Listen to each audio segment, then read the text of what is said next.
itong pamaligtaan ang apostoles kong tanan, ako'y sabihing nabuhay. At iyong nasaligtaan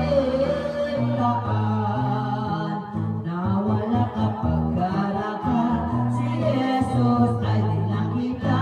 Nalis na si Magdalena, halos lumuha ang mata.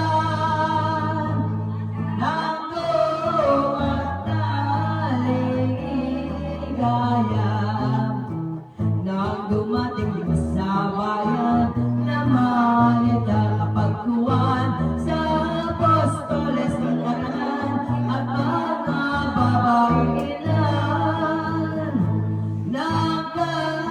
Nagkanilang kaibigan ang dalawang disipulos